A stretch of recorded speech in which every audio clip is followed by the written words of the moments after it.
hello guys, good morning. So welcome back to my YouTube channel. This is Autoboyson. So mayroon tayong gagawin ngayon, itong XRM na luma. So ang issue nito guys ay natuyuan ng langis. So hindi naman talaga totally natuyo, mayroon pa siguro mga 1 pulgada. So ngayon naibiyahe ng malayo at nung napansin ay lumalagotok na. So ngayon ito yung gagawin natin. So pinandar na natin to, confirm positive na lumalagotok at maandar naman siya pero namamatay, parang loss compression. At dito maingay sa may valvula. So yun yung ano natin nakita dito at napansin. So babaklasin natin dito para ma-check yung valvula kung lumuwag at yung head para ma-check din. So may flooded issue din siya sa carburetor, tanggalin din natin yan. So yun.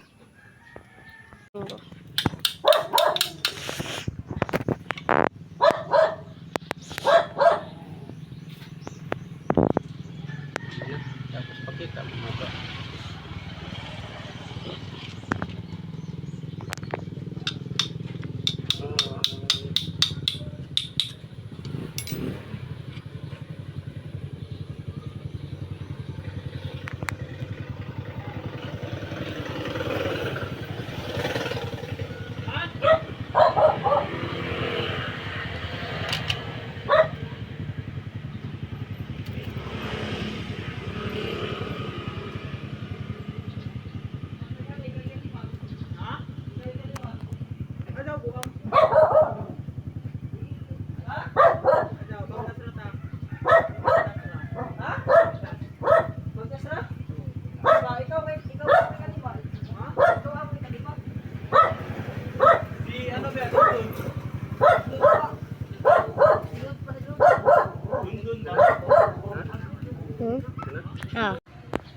So ito guys, natanggal na natin yung cylinder head nya.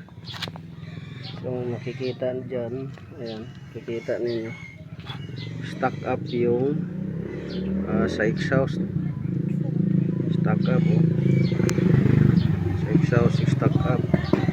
Tapos stuck up din yung sa intake, pinasok to ng tubig pinasok ng tubig. So yan. Tapos dito may clearance na rin yung sa may valvula. At ito may clearance din.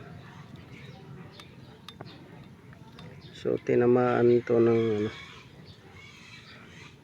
natuyuan ng langis, pinasok din ng tubig. So palitan na to itong head, palit head na yan. Tapos itong carburetor din niya na flooded, palit na rin to.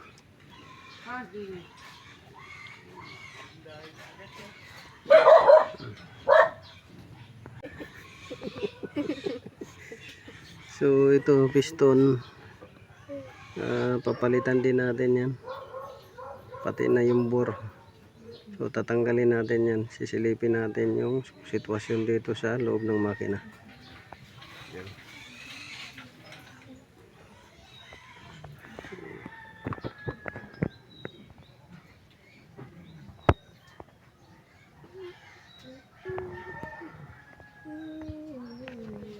So tatanggalin natin to, pero dito palit na to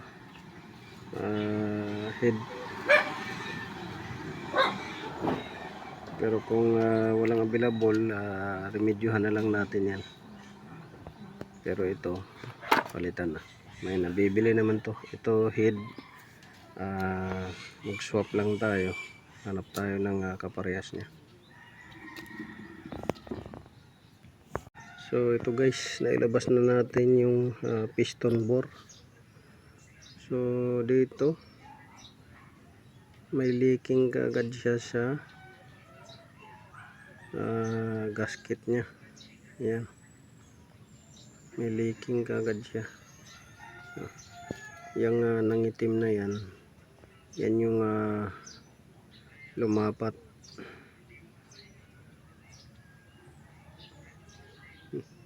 Yung hindi nangitim, yan yung singaw.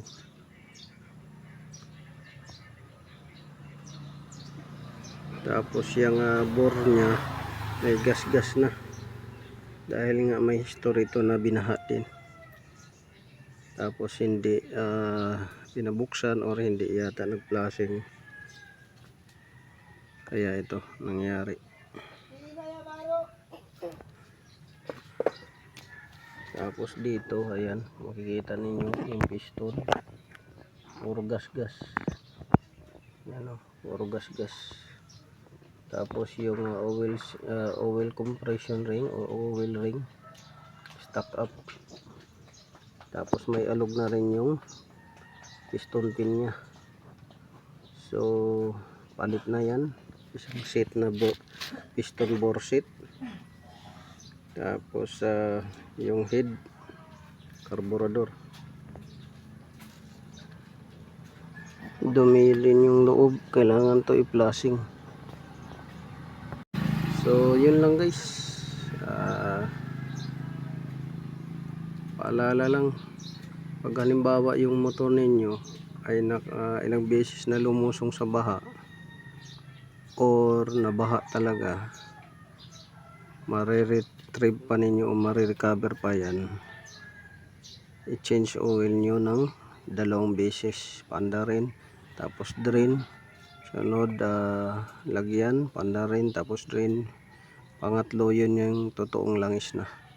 Kasi kagaya nito, pinasok to ng tubig, may mga kalawang, pero hinayaan lang ng may-ari to na magkaganito. Tapos pag natuyuan ng langis, ang gagawin ninyo, lagyan ng langis na malapot. Pagka under nya, i-drain yun, tapos panda rin, tapos balik sa original na langis. Pagka lumagotok, haluan nyo lang ng 50% na langis na pang diesel. Pag nawala yung ingay, meaning may clearance na yung mga bearing. Ganon. Yun lang. Kasi pagka original niya na langis, labnaw, maingay, tapos pagka doon sa malapot hindi nagingay, so may clearance na yung mga bearing at saka ibang parts.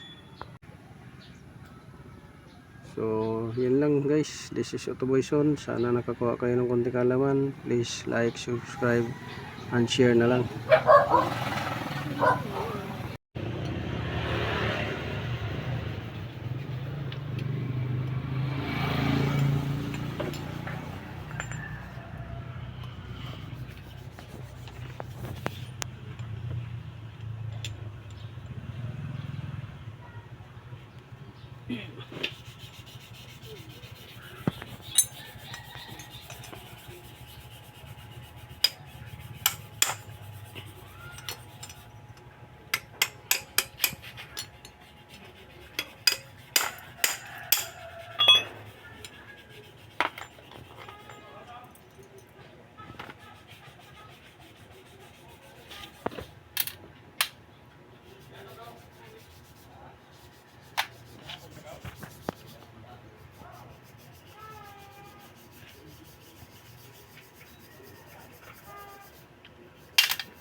1 minute na. 1 minute na. Minute na? Man.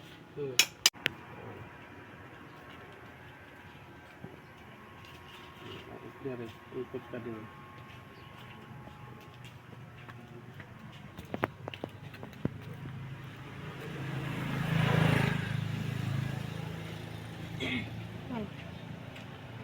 Balik. 1 minute pa. Antayin mo 1 minute. Buya pa. Ano? Buya pa mo. May 1 minute.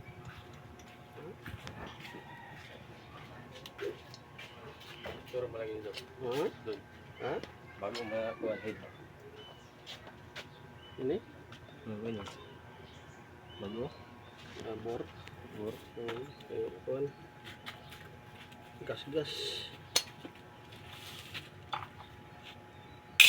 Kena? Kena? Siapa? Ini mana? Kanina na Pasko diretso. Jaya gas. Nagbutang mo? Sendiri apa mapag? Okay. Ang luway ba? Palit ra ka kayo na.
So ayan guys, natapos na yung ginawa nating Honda XRM 110. So lagatak at sobrang ingay nung makina. Ayan, so buo na. Bago yung piston bore kit. Tapos ito, nag-swap tayo sa ibang motor. Kuha tayo ng surplus. Tapos bago itong carb. Ayan. Tapos modify natin yung air filter dahil barado, walang mabili. Tapos ito ni-repair natin yung ano nya, accelerator cable. Pero palitin na to dahil ang ano nito, kable kinalawang na. So kailangan palitan na accelerator cable, assembly, pati ito holder. Tapos ignition coil. So, pandarin na natin. So ito yung parts na pinagpalitan. Ayan. So carburetor nagpalit tayo dahil barado na talaga to at saka nag-overflow.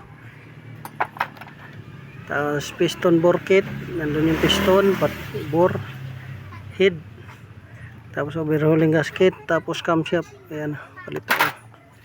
Dahil basag yung bearing, kinain yung tagiliran ng bearing set. So ngayon pandarin natin. So pandarin natin guys.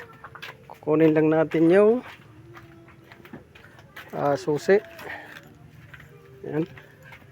Tapos paandarin natin kung okay ba yung gawa natin. Yan.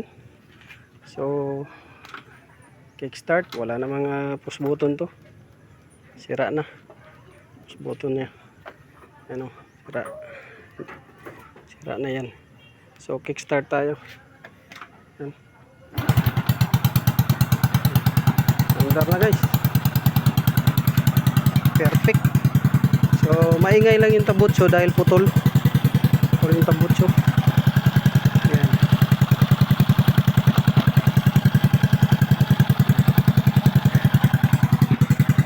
Putol yung tabutso guys. Ayan na.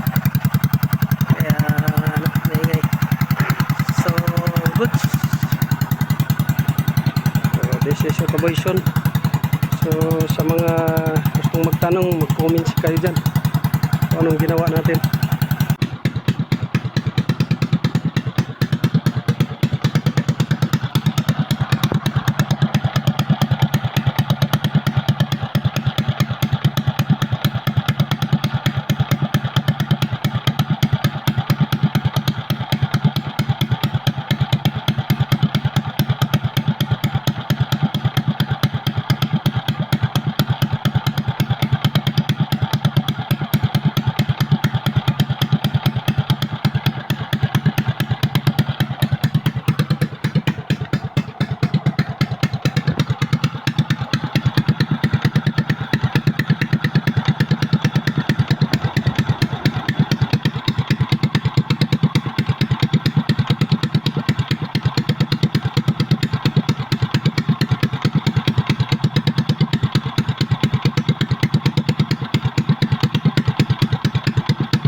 So welcome back to my YouTube channel. This is Autoboyson.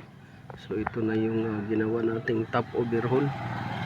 So ang issue nito guys ay naibabad sa tubig, baha, at mga ilang taon hindi nabuksan, pinandar lang ang pinandar. So hanggang sa lumabas na yung mga nasira ng tubig, baha. So komportable kasi si customer na hindi buksan dahil umaandar naman. So maling ano yun guys. So ngayon ay ito sira. So dito yan, so bago yung piston bore kit, bago yung spark plug, bago rin yung carburetor. Tapos yung piyesa sa loob bago rin. So yung head surplus dahil mahal yan, 4,500. Wala tayong mga buka. So sa mga nagtatanong at hindi alam kung anong purpose nito, ito pala yung tinatawag na kung sa sasakyan EGR, exhaust gas recirculation system. Pero sa motor ang tawag dito ay air compressor feed.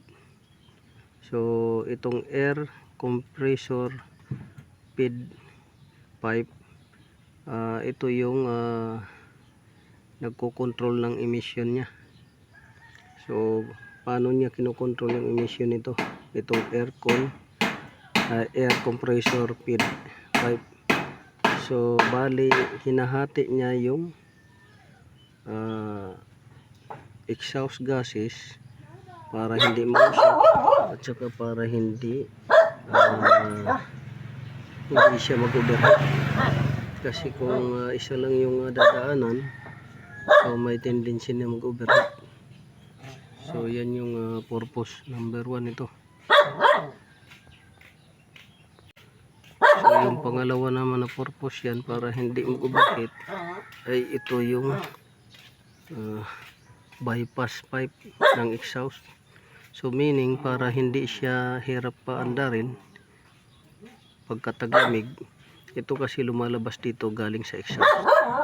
Galing sa exhaust lumalabas dito yung exhaust gases na iba at pupunta dito sa air filter.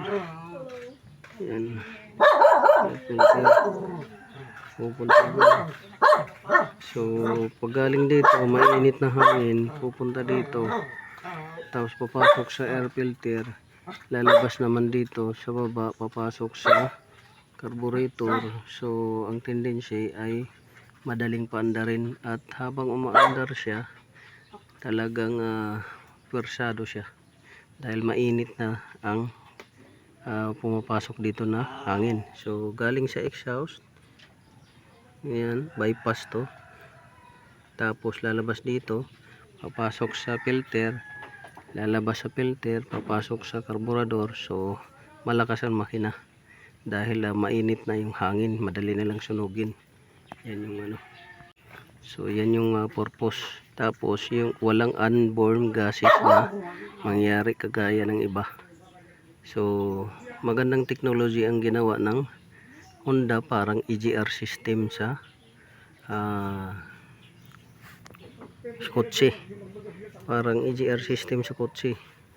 So maganda yung ano niya, ginawang technology.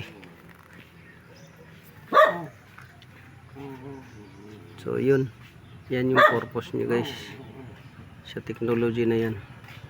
So actually yung makina nito walang ganito, nilagyan ko lang dahil ang gumagamit nito malayo lagi yung biyahe. So para iwas overheat at saka sa bundok yung ano nito para madaling pandarin lang din.